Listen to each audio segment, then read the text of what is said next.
Good morning. Welcome to Morning Glory. This morning's devotional is entitled Distance Does Not Matter. Distance does not matter. And our scripture is coming from Matthew chapter 8, verses 5 and 6.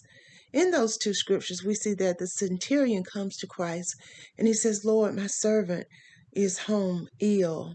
Please help him. My servant is home ill. Please help him. And when you really looked into that scripture, we don't see that the centurion asked Christ to leave off what he was doing and go to his servant to heal him.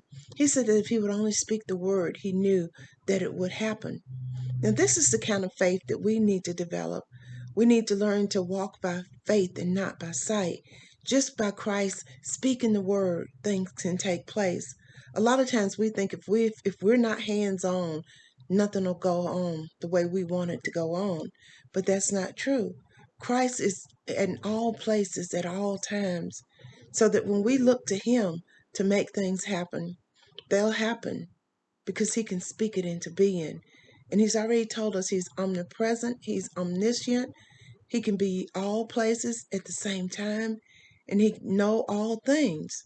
So that here, even in his human form, when the centurion came to him, he came in faith, and he just asked the Lord to please help his servant who was at home. This is what we want to develop, this type of faith muscle, so that we can go to the Lord, and regardless of what we see, we know that once we've made our petition to him, that he will hear and that he will answer prayer. And we need to do it by faith. Just because we can't see it doesn't mean that it's not happening. You don't always have to be close by to pray for someone.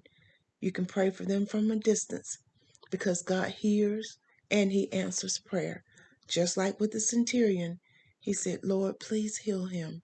And in faith, the centurion trusted Jesus to speak the word and to heal his servant. See you tomorrow on Morning Glory.